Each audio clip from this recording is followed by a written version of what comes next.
Our planet is capable of unleashing extreme chaos. Volcanoes, earthquakes, hurricanes, and floods can cause untold devastation.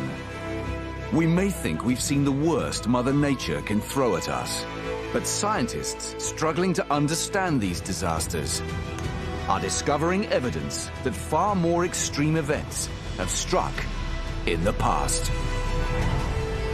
This is one of the largest eruptions in the last 10,000 years. They're uncovering clues that the worst catastrophes in history could strike again. Hurricanes, some of the most powerful natural forces on Earth. Called typhoons or cyclones in the Pacific, these storms build up over warm waters and can reach hundreds of kilometers across. Storms like Sandy, Katrina, and Typhoon Haiyan are synonymous with death and destruction. Hurricanes kill, on average, 10,000 people a year. They can cause death. They can actually destroy infrastructures, entire cities. It's just complete devastation. It's unbelievable. These superstorms impact millions of people a year. But how powerful will they be in the future? To find out, scientists are hunting for clues in the distant past. The more we understand about them, the better we can predict them. They're unearthing evidence of the deadliest hurricane in Atlantic history, the Great Hurricane of 1780. It destroyed every house in Barbados. And it devastated this massive fort. That storm was truly exceptional. And looking even further back in time, scientists are discovering that 1,000 years ago, major hurricanes may have struck more often. And then you get this really big layer here that dates to about 1,000 years ago. So were monster hurricanes more frequent or more powerful in the past? And what does this bode for the future? In the Caribbean, powerful hurricanes are a way of life. At least one, and usually more, strike here every year. But there's growing evidence that powerful hurricanes may once have been far more common.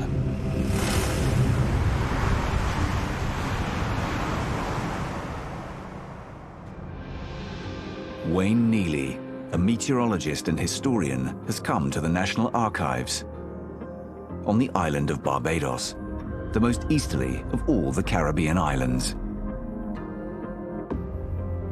He's here to investigate the deadliest Atlantic hurricane since records began, the Great Hurricane of 1780. According to historical documents, this storm was so destructive, it killed an estimated 22,000 people across the Caribbean. And on October the 10th, 1780, the first place it struck is the island of Barbados, then under the rule of George III. In the records from the time, Neely finds evidence of the human cost. Here in this death record, you have 4,500 names of persons who died in the Great Hurricane of 1780. Elizabeth Finley, Thomas Fisher, Nehemiah Fish, William Folks, Richard Foster, Elizabeth Fort. These are a few names of persons who died in that storm in Barbados. And in the archives, Neely also finds a harrowing eyewitness account that describes the fate that likely befell many of these people. It's a letter written by the Commander-in-Chief of the British forces in the region. This is a letter written to the King by Major General Warren. I do not believe that 10 houses are saved in the whole island. Whole families were buried in ruins of their habitations. Many, in attempting to escape, were maimed and disabled. The ground covered with mangled bodies of their friends and relations. Almost all buildings, whether stone or wood, were torn apart. That must have been a really great storm to destroy all the buildings on the island. So you can imagine the horror and the misery that the residents of Barbados felt during the peak of the storm. It was horrifying and horrific. The description of destruction is chillingly similar to what has happened in more recent years. You can imagine how bruised and shattered people would be. You have no home to go to, you have no food. The fresh water supply is now destroyed. In 1780, the people of Barbados were far from the only victims. In the following days, the storm killed thousands more on islands to the north and west. The whole region was devastated. Islands such as Martinique, St. Lucia, St. Vincent, and Grenada all reported death tolls from the storms. The wind is going to destroy your plantations. It's going to destroy everything. You'll lose all your supplies. In 1780, it's estimated that 22,000 people were killed immediately. All levels of society were devastated. But, making up about 80% of the population, most of the people who died were slaves, brought over from Africa to work on the sugar plantations. As many as 5,000 more then died in the hurricane's aftermath, from starvation and disease. It's always the lowest end of the economic chain that feels the effects of these things first. The slaves are going to die off first, and most of them did. Certainly, the 1780 hurricane was the deadliest hurricane we know about in the Western Hemisphere. The Great Hurricane of 1780 killed 15 times more people than Hurricane Katrina in 2005. And it caused 50% more deaths than Hurricane Mitch in 1998. The deadliest Atlantic hurricane in living memory that killed over 18,000.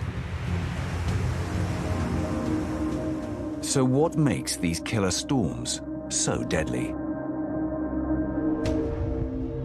Modern hurricanes, like Hurricane Matthew that struck in 2016, are tracked by weather satellites. What we've learned about them gives scientists an idea of how the 1780 storm likely formed and developed. On September the 23rd, 2016, 11 days before it hit Haiti, Matthew began as a cluster of thunderstorms in a region of low pressure, nearly 5,000 kilometers away off the coast of Africa. Over the next 5 days, as the storms traveled west over the Atlantic Ocean, they started to come together. Heat rising from the warm ocean waters fed energy into the storm system. Hurricanes are like heat engines. They actually convert the energy from the ocean into motion in the hurricane. Warm, moist air cools as it rises and then condenses. That releases that energy that was carried away from the ocean, and that powers the storm. And one of the reasons hurricanes are so intense is the ocean is very warm, and the air at the top of the hurricane is very cold. These winds then spun into a powerful cyclone, its motion partly a product of Earth's rotation, with the rain bands stretching hundreds of kilometers across. On September the 29th, 2016, wind speeds in Tropical Storm Matthew rose above 119 kilometers an hour, and Matthew attained hurricane status, a milestone reached by about 50% of tropical storms. As a powerful storm, Matthew's development followed a typical pattern. It's likely the Great Hurricane of 1780 started in a similar way. But how strong did it get?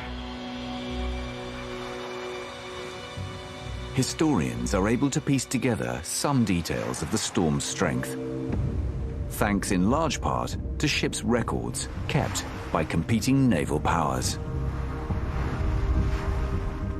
In 1780, the Caribbean was a battleground during the American Revolutionary War. 4 years earlier, the Americans had announced their independence, and the British decided, no, you don't. We're going to send a bunch of our troops over there to stop this. In October, the area was full of British and European warships. There was a lot of European ships in the area. You had the French, you had the Dutch and the Spanish fighting against the British warships for control of the Caribbean and the region. Like the communities on the islands, these ships were vulnerable to violent hurricanes, as the British naval records in Barbados reveal. Looking in the naval records, you can see the loss of so many ships. HMS Laurel, HMS Andromeda, and HMS Steed Castle, all lost in the Great Hurricane of 1780.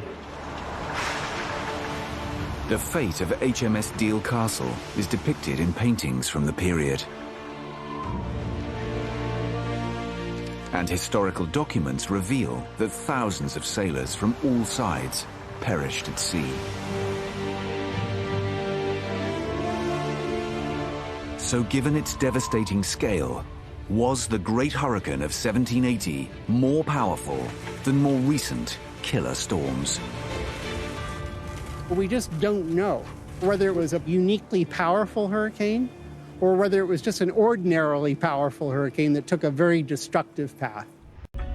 The Great Hurricane of 1780 is the deadliest Atlantic hurricane on record. And more than 200 years later, it may seem impossible to work out what made it such a killer storm. But climate historian Mike Chenoweth has taken up the challenge.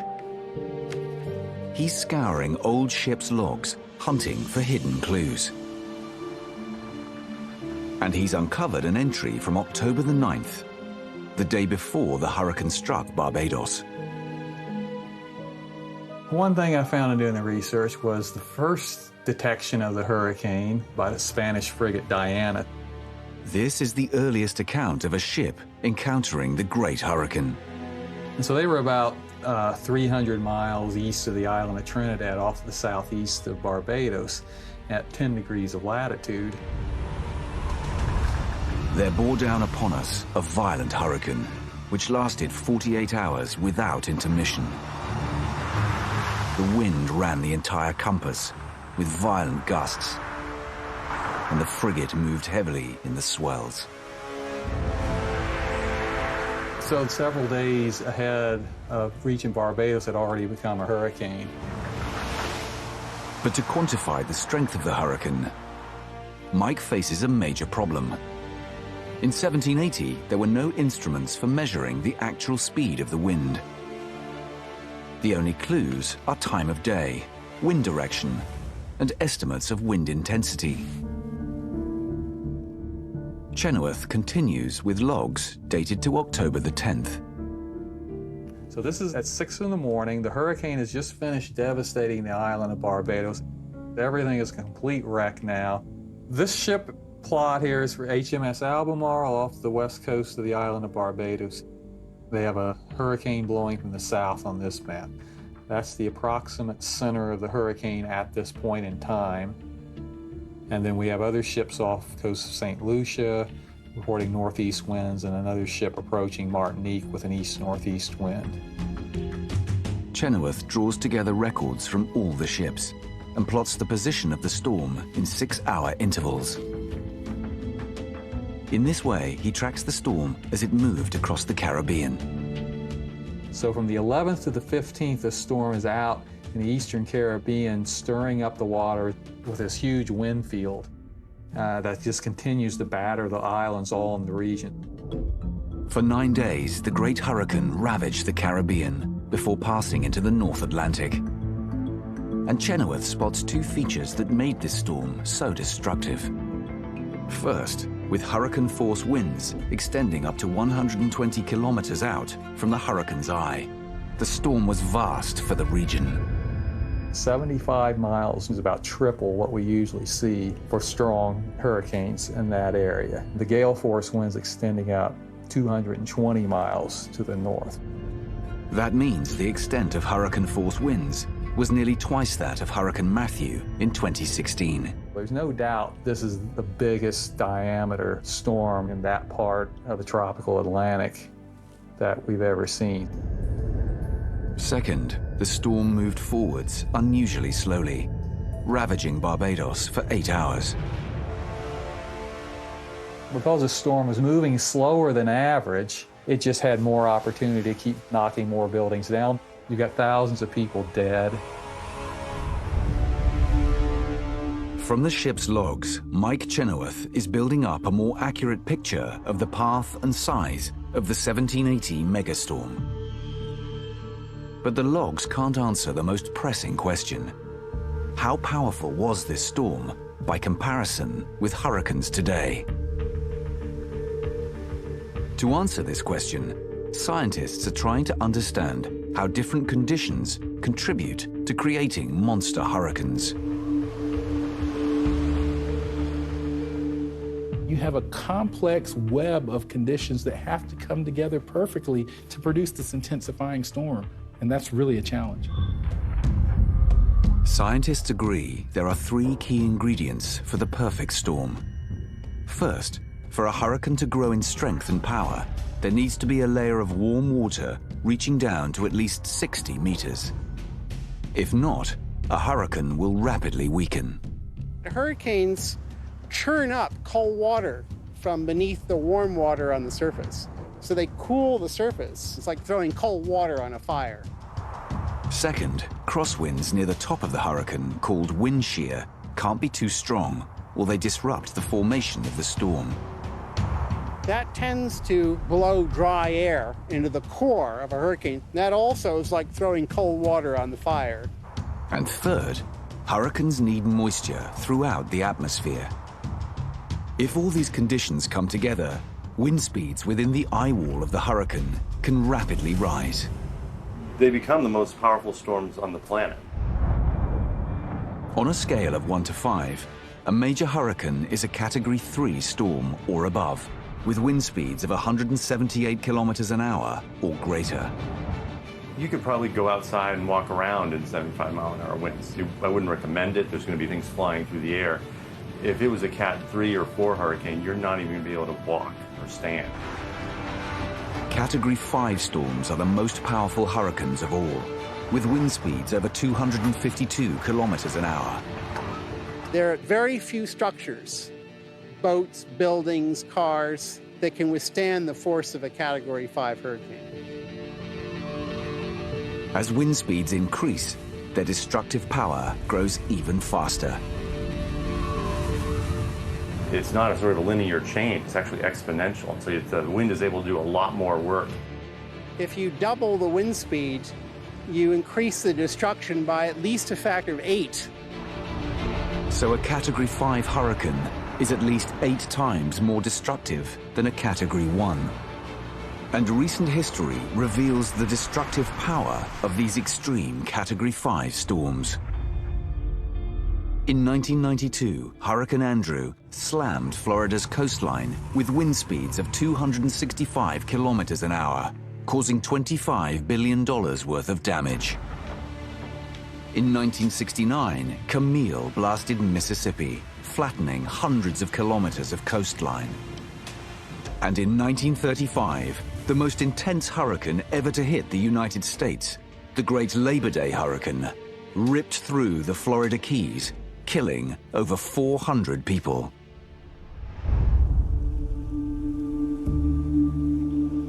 But climatologist Mike Chenoweth has discovered that the Great Hurricane of 1780 devastated a far wider area and left many thousands more people dead than any of these modern Category 5 storms. And he's found detailed eyewitness accounts that hold clues to what made this unusually large and slow-moving storm so destructive. Its power didn't come from the wind alone. Today, one of the most devastating forces in a tropical storm is not the wind, it's the water, an intense surge from the sea. Known as storm surge, this is what killed most people when Typhoon Haiyan slammed into the Philippines in 2013. One of the most powerful storms ever to strike land, Haiyan's wind speeds reached 314 kilometers an hour, You have the wind driving this water towards the coast. As the storm is approaching landfall, it's going from deeper water to more shallow water. Many people lost their lives in that storm because of the surge. Along many coastlines, tsunami-like waves pushed on shore by the wind can threaten both lives and property. And what you see is a wall of water that just wipes out the neighboring houses and trees and everything before it. And in some cases, this storm surge can be 10 to 20 feet high, and anything within several feet to up to a mile or so of the coastline can essentially be wiped out. Anybody that's told to evacuate because of the danger of a storm surge, they should not think twice about it. Just go. Every year, millions of people in the United States, Central America, and the Caribbean face the threat of hurricane storm surge. And it's storm surge that likely caused much of the destruction in Barbados in 1780.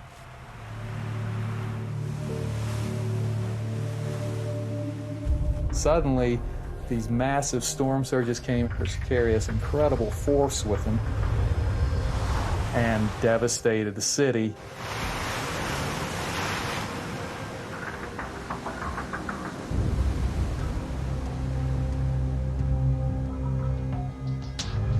Along the shore on Barbados, Wayne Neely is hunting for physical evidence of the 18th century's storm surge.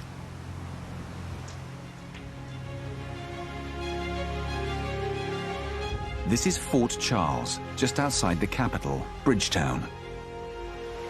It was entirely rebuilt after the 1780 hurricane completely destroyed the original. In 1780, before the hurricane, the fort itself was a massive structure. The walls were much higher and was 3 to 4 feet thick. The size was immense. For the walls to be destroyed from that hurricane, it had to be a catastrophic storm. The records describe an unusually high storm surge, over 7 meters. Eyewitness accounts tell us the hurricane swept heavy cannons 130 meters inland. Nothing stood in place. It devastated this fort. It destroyed every house in Barbados, and it devastated the Caribbean. We had entire fortresses and batteries of wharves, just totally swept away. The scale of destruction reveals the extreme impact of the 1780 hurricane. And now, drawing together all the clues, it's possible to recreate what happened. On the night of October the 9th, the Great Hurricane approached Barbados from the southeast. The storm was over 480 kilometers across. On October the 10th, winds and rains lashed the island. Finally, as the eye wall approached land, the huge winds pushed up a storm surge over 7 meters high. It slammed into the coast and inundated the land, ravaging the island for over 8 hours. It left 4,500 people dead and went on to destroy an estimated 22,000 lives across the Caribbean. The Great Hurricane of 1780 is a near worst-case scenario. It shows how destructive a hurricane can be in an exposed, low-lying land like this. We haven't had a storm like that since. So we're talking about something that's happened only once in 400 years. But what are the chances of it happening again? We don't know how far back something similar might have happened, and we certainly don't know what that possibility in the future is. Now, with the buildup of greenhouse gases in our atmosphere from burning fossil fuels, our climate is changing. So some scientists, like Kerry Emanuel, are predicting a possible increase in the frequency and magnitude of hurricanes. But it's a challenging problem. Today, scientists rely on complex weather data from satellites and aircraft to create computer simulations that can help them make predictions. But this kind of precise data only goes back a few decades. We have reasonably accurate data going back only to about 1970. And if you go back in time, we don't have satellites. And then if you go back before the 1940s, we don't have aircraft. There just isn't enough modern data to discern patterns in hurricane behavior. What's needed to forecast the future is more data about hurricanes in the past. If we have understanding of the activity, the intensity, the frequency of storms 1,000, 2,000 years ago, then that gives us better confidence in our ability to assess what hurricanes are doing now and in the future. But extracting clues about what hurricanes were doing thousands of years ago, well before detailed historic records, requires some very clever detective work. And not necessarily on land, but at sea.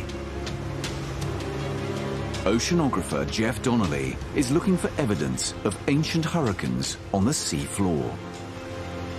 His search has brought him nearly 2,000 kilometers west of Barbados, to Jamaica.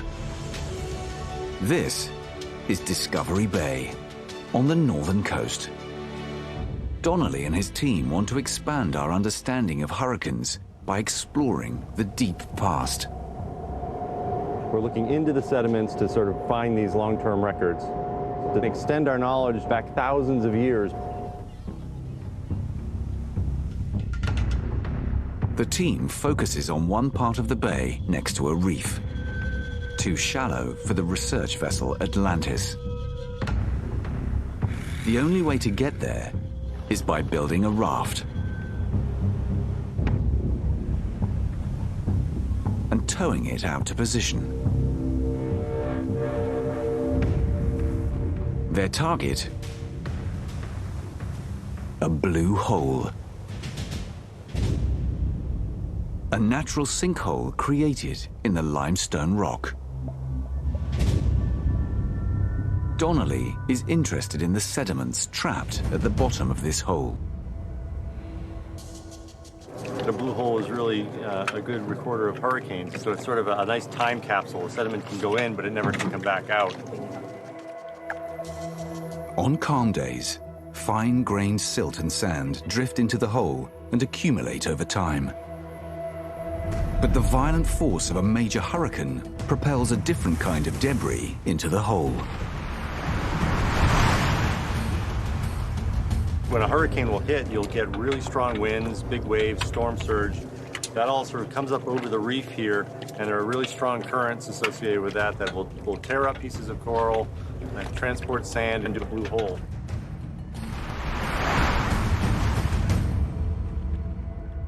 The more intense the hurricane, the larger the pieces of coral and sand the waves transport.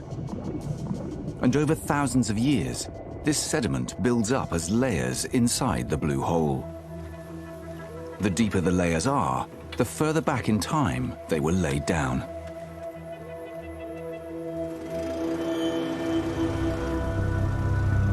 The team lowers a hollow tube, vibrates it into the sediments, and retrieves the sample trapped inside.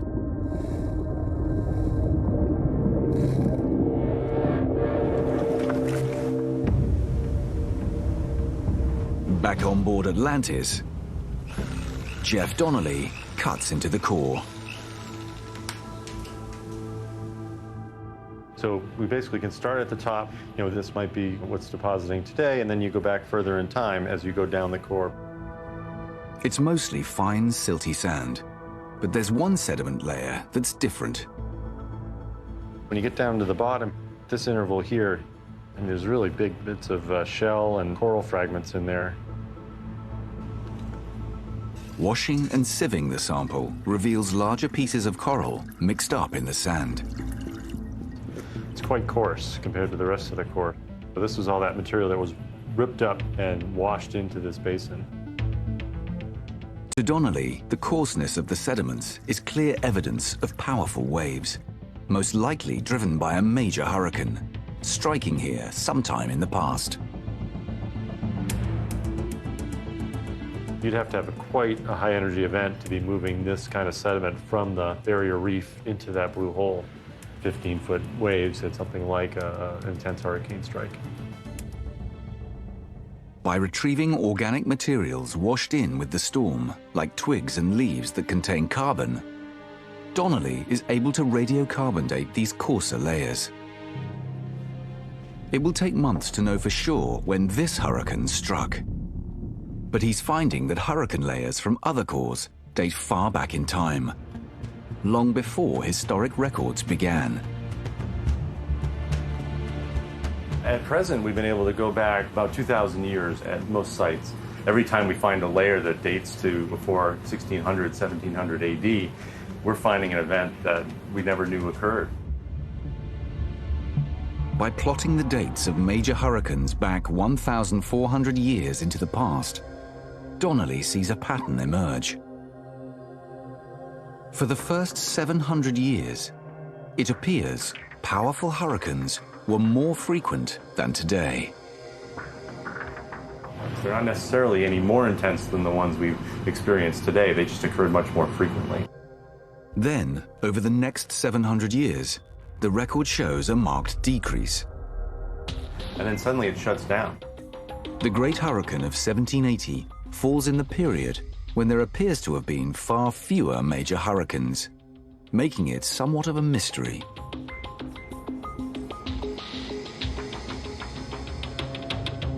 But what caused this decline in hurricane activity beginning about 700 years ago?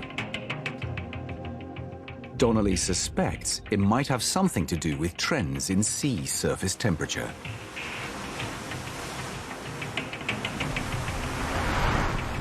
And it turns out there's a way to recover ocean temperature data from the remains of tiny animals. We can find out about sea surface temperatures in the past by looking at these fossil corals. Corals build up giant colonies that can last for thousands of years. Cores drilled out from deep inside their structures reveal layers of growth. These corals grow almost like trees, so each year it puts on a new band of growth, and you can actually count back in time. While forming their skeletons, corals absorb oxygen from the seawater. Oxygen that comes in one of two forms, oxygen-16 or oxygen-18, which has two extra neutrons in its nucleus and is more abundant in the ocean when temperatures are colder. By measuring the ratio of these two forms of oxygen in the layers of a coral's skeleton, scientists can calculate relative ocean temperatures over many thousands of years. Using corals to reconstruct sea surface temperatures is really precise. We're able to reconstruct it right down to the year.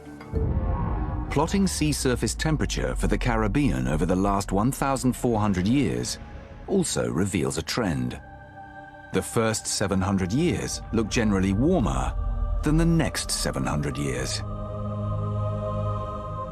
The results match known historical and scientific records that chart a changing climate, from an era known today as the medieval warm period to a cooler period known as the Little Ice Age. And when Donnelly compares sea surface temperatures to his graph of hurricane activity, it appears that in the past, whenever the sea's surface was warmer, there were more major hurricanes. There are a whole variety of factors that can influence tropical cyclone activity or hurricane activity, but it's clear that there is this interaction between sea surface temperatures and hurricanes. But these findings present a puzzle. 1780, the year of the Great Hurricane, falls in the generally colder period of the Little Ice Age. It appears at first blush quite an anomaly that this 1780 season, and actually that a couple of decades around it, are actually one of the most active intervals. But as Donnelly looks more closely at the sea surface temperatures, he's able to detect a brief but noticeable spike in the decades around 1780. And cool temperatures above with warmer water below is a known ingredient for hurricane formation. And whenever you have two bodies of very different temperature, you can create a lot of energy that way. So that might explain why in the middle of the little ice age we see an increase in hurricane activity. Jeff's work, linking hurricane events to ocean temperatures, could provide an explanation for the intensity of the 1780 hurricane. And this research may sound a warning for our future. Because recent data reveals that the sea surface temperature of the Atlantic is now higher than it was over 1,000 years ago, and is still rising. We're actually warmer than any point of the last millennium. But not only is it warmer, but it's increasing faster than we've seen over the entire record. So, will we see major hurricanes becoming more frequent? The temperature of our oceans is warming. Gases like carbon dioxide generated by burning fossil fuels are building up in our atmosphere. These insulate our planet, holding in more of the sun's heat, causing the oceans to warm more quickly than we've detected in the past. The problem right now is that the rate at which we're pushing the climate system is very fast compared to anything that's happened in a very, very long time. Whether this warming climate means there'll be more Atlantic hurricanes is still an open question. But there is growing agreement that the hurricanes that do hit will be stronger. There's a pretty strong consensus that as the planet continues to warm, we're going to see a greater incidence of the high category hurricanes in most places. We believe that there should be more intense storms, perhaps not as many of them happening, but when they do, they'll be stronger. So scientists are now trying to predict where these strong hurricanes will strike. Amy Frappier, who studies ancient climates, has found an ingenious way to look into the past for answers. She's finding that Atlantic hurricanes are on the move, likely heading towards more populated areas. The evidence comes from not beneath the waves, but from caves under the ground.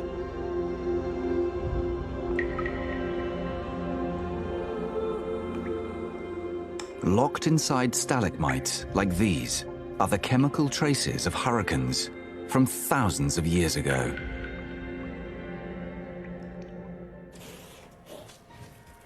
So here's a stalagmite that we collected from Belize, where we know hurricanes have been part of the weather. Rainwater that seeps through the ground above a cave dissolves minerals from the surrounding rock. Then, as it falls drop by drop from the ceiling, it leaves a little bit of this mineral behind, and a chemical signature of the rainwater itself. Over the years, this builds up to form stalagmites. Back in her lab, Frappier slices stalagmites open and polishes the surfaces. This reveals a series of distinct layers. You can see that there's this whole history in here about what's happened over time. In this one, it's got lots of different changes in color and texture as we go from the older part to the younger part at the top.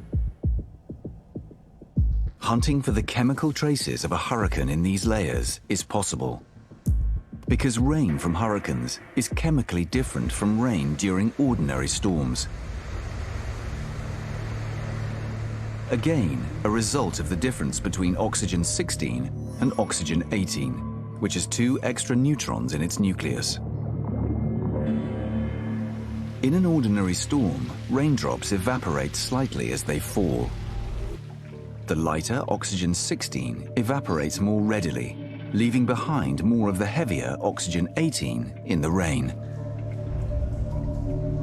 But in a hurricane, the air is so humid that there is very little evaporation. This means that in hurricane rain, there are higher levels of oxygen-16 than there would be in a normal storm. Whenever we see that light oxygen signature, we know that that is a fingerprint for a past hurricane. To find this chemical signature, Frappier isolates individual layers in the polished stalagmite, then drills out a minute sample as dust.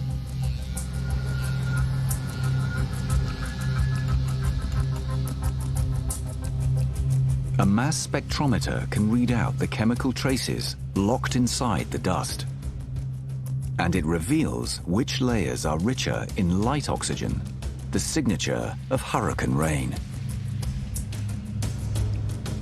The results are so accurate, they allow Frappier to tell if a hurricane has hit in any given year, thousands of years in the past. The level of detail is just unprecedented. We can see the difference between years with a storm strike in Belize and years without a storm strike in Belize. With data from caves across the Caribbean, the evidence suggests that the paths of Atlantic hurricanes appear to be changing over time. We're starting to be able to have enough data that we can see not only overall patterns of storm activity, but also changes in storm tracks. Over a 450-year period, hurricanes have been moving ever closer to the continental United States. 400 years ago, the storm strikes were clustered in the Western Caribbean around Central America. And now the storm strikes seem to be happening much more frequently around the US East Coast. It's a trend that Frappier is still exploring. But based on satellite data, Kerry Emanuel has come to a similar conclusion. We discovered that over the last 35 years, the latitude at which tropical cyclones reach their peak intensity has been shifting away from the equator at a rate of about 35 miles per decade. Emanuel thinks that climate change is driving the recent shift. What we see when we look at global warming is that the fastest warming is occurring in the Arctic. Hurricanes like warm waters, and so they're shifting toward the poles.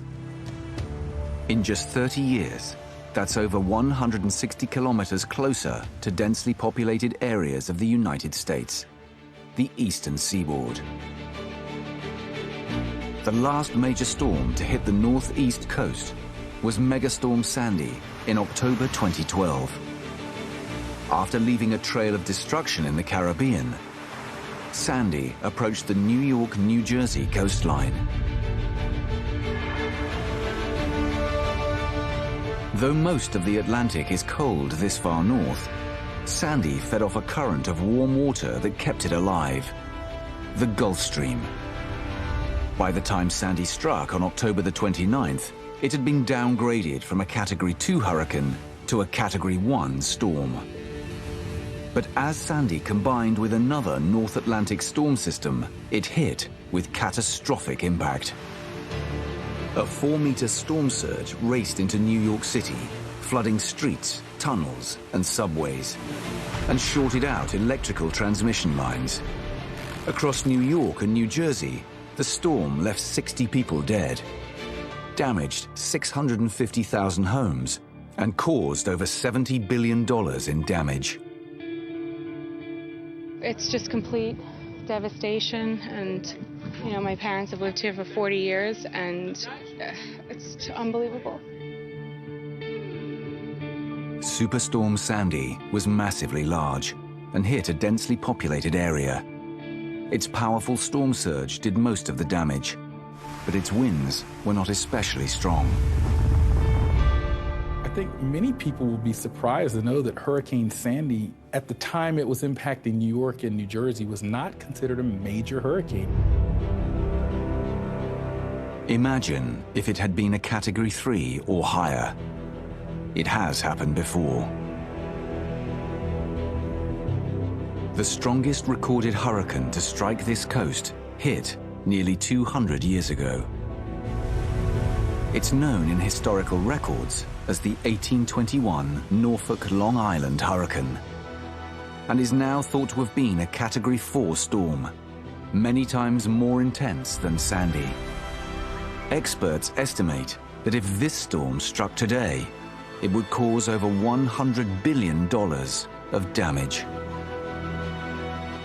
Imagine a Katrina or an Andrew scale Category 4 storm impacting New York. The flooding, the storm surge, the winds associated with that. Cities such as New York need to be prepared for this type of threat. To better understand our future, scientists are looking into the past. And what they're finding leads some to predict that a hurricane as deadly as the Great Storm of 1780 will likely strike again. We're going to see another hurricane like the Great Hurricane of 1780 again on our shores. And it's going to hit land at full intensity. It's happened once before, so there's no reason to not expect it to happen again. While there is no way to predict what lies ahead with certainty, the evidence suggests we need to be prepared to face more killer storms in the future.